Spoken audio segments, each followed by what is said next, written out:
Hello, you beautiful gods and goddesses. This is Tawanda Van Celestial Earth Goddess, and today we're going to talk about how you know you're evolving in your life. Now, before we get into it, how the fuck y'all doing? Hope y'all have had a great summer. As you know, it's almost winter time. It's probably cold where some of you at, and it's bipolar as fuck where I'm at. I live in South Carolina, so anybody that's been here, they know exactly what the fuck I'm talking about. But anyway, on to the lecture at hand. Now, the way I realize I've evolved, or rather evolving, because as long as you're living, you're always doing something. You're never done. I feel like death is when you're done, and even then you ain't done. But anyway, the way I know it is not that long ago, maybe about 2 weeks ago, if it's been that long. I got this primal reading from the Baron. I'll give his information in the description box, YouTube channel, and his website and all that good stuff. I got a primal reading from him. And basically what a primal reading is, it takes you back to your first incarnation and lets you know what kind of trauma happened and how it's affected you throughout your lifetimes, basically. Now, one of the things that happened was I found out that this particular person I dealt with at age 28, I'm 44 now, tried to do some janky, funky shit that I didn't even realize. There was stuff I figured out, and apparently this thing I didn't even take into account, because who the fuck does that kind of shit? And it's like, wow, you were really pathetic. Like, you were more pathetic than you turned out to be. So it's like, and I always say with that situation, glad I didn't fuck with that person, because when you get to know people, you don't know people until you know people, and you get to know them and you find out some things about them, and it's like, I ain't dealing with that. Or before you even get to that point, they let out of your life anyway, which is always a blessing, honey. Never look a gift horse in the mouth, as I love to say. Sometimes when people leave, be glad. It may seem like, oh, it's such a tragedy, it's so sad, my feelings are hurt. But then later on you realize that motherfucker wasn't no good, so it was a good thing he was gone. But anyway, so I asked, so at the end of the reading, I asked questions to my primal self. And I was trying to get, and I asked something specific. And you can, when you go to his channel, you can find it. It ain't like it ain't up there. And my primal self was like, okay, we'll do this for you, but you have to do this. And of course, there's no such thing as getting something for nothing. So that wasn't the issue. But what they wanted me to do, it was like, girl, really? I was like, no, I'm not doing that. I'm like, that's not gonna help me. That's just gonna hurt me and make my situation worse. Cause honestly, basically what she wanted me to do is gain retribution by fucking this motherfucker up in an ethereal way. And it's just like, I'm not even, that motherfucker ain't even a thought. Like, if he hadn't have brought him up, I wouldn't have even, that person never comes to my mind in anything that I do. And you know how it's one of those situations where it's not that you forget about it or anything. It's just that it ain't a concern of yours anymore. And that's mainly what it is. And you think about it, even when you think about it once in a while, you don't have no feelings about it anymore. You don't feel the pain that it caused you. That's how you over some shit too, where you could talk about it and it don't even tether your feathers and no shit like that. And and the way he does his, because it's a premiere, the way he does it is he premieres it and then we all talk in the chat. So they're like, if I would have, and some people like, if I would have gotten a green light, I would have did this and all this other shit. And it's just like, that wasn't no green light to me, honey. Because what I asked for and what I wanted to do with this particular power was not even do anything to him or anybody else. It's to make my life better and grander. I'm here to empower myself, not to fuck somebody else up.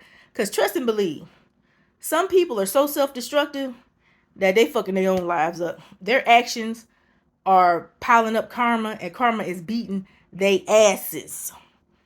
And because as soon as he told me about him, I was thinking, my first thought was that motherfucker getting his karma and then some. Because I'm very sure he didn't just try that with me. So what's funny is the person that I thought he was going to bring up, he didn't even bring up. It was this person. I'm like, shit, I even thought, I barely have thought about that motherfucker in 13 years. Because that's how long it's been since I fucked with that motherfucker. Yeah. Because, the last time I spoke to him was in 2010. So, yeah, it's been 13 motherfucking years. But anyway. So, it's like, so I'm engaging with my primal self. It's very interesting when you engage with the aspect of yourself. And it's like, I know damn well. So, after that reading, I was like, you know what? You know how we, when we're healing ourselves, one thing we do is we heal our inner child, because that's where a lot of our trauma comes from, our childhood, or our growing years. And I'm like, well, you know what, this just let me know that not only do we need to heal our inner child, but our primal selves, because what happened in the very first aspect of ourselves can have a great effect on the rest of our lives. Now, you ain't got to believe in past lives, but you should believe in being your best self. So whatever you do, make sure you do something that's going to be productive in your life and not let you sit in shit. Because for me, getting revenge on insignificant motherfuckers is sitting in shit. That's just me. Now, for someone else, it may help them. So what I got out of that reading was, okay, let me work with my primal self and get her to see that we don't fuck with peasants. That's what the fuck we ain't gonna do. Not even when it comes to retribution, because based on how my spiritual crew works, people get fucked up anyway. I ain't even got to do shit. And I know, even back then, his life was going to shits after the fact. So I can only imagine what else done happened. And based on a question that the Baron asked me about him, I'm like, shit, I don't know.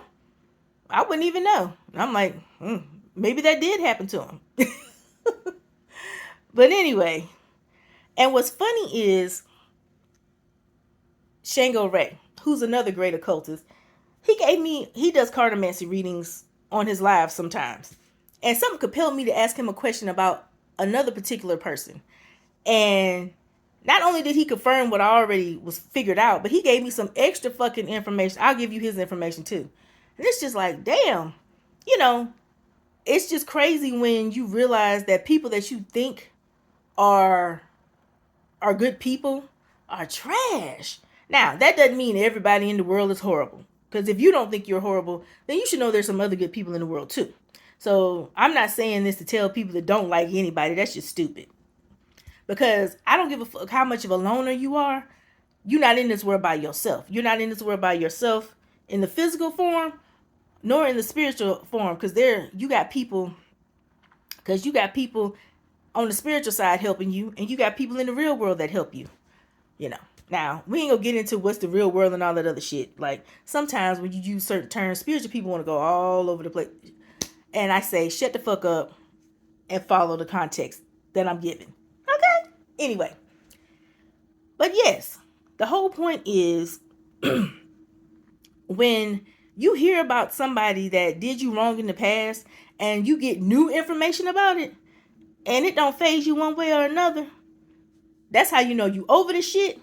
And that's how you know that you've become even better, because and this is not to say that revenge is a bad thing per se, because sometimes you may need to get revenge on a motherfucker.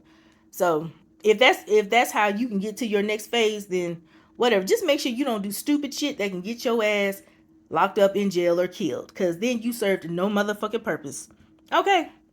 But when you're not even caring about what happens to them one way or the other, I definitely consider that evolving from your circumstances. So now what's next? Thriving. That should be everybody's objective, to thrive. Not to fuck over motherfuckers that done fucked up their life anyway. You're wasting precious time and energy on people that don't matter no more. And in all honesty, they didn't really matter that much back then. We just didn't know it. We had to go through some experiences with them to realize they ain't shit. And we don't deal with ain't shit motherfuckers, okay? Not even after the fact. Not even after we found some shit out. So, and to me, the best revenge is living your best motherfucking life. That is the best revenge. Not stooping to motherfuckers' levels. Now, if I got to aim up high, aim down low from my high place, I'll do that. But there has to be some extenuating circumstances for me to do that. And a situation like that was not it, honey. So basically, what I'm doing now is working on healing all aspects of myself, so I don't have to worry about that shit happening to my descendants and all that other good shit. You know what I'm saying? And it also helps you healing also helps your bloodline, like the family you came from, and even the ancestors that came before you. Believe it or not, because even though we're not in that time, those times are still going on. And that's the easiest way I can explain that shit. Some of you will get it. Some of you may get it later. Some of you may never get it. Either way, it's okay. You get what you need to get. Okay? Well, that's it for today. Hope everybody has a great day. And until next time, you beautiful gods and goddesses, I bid you adieu.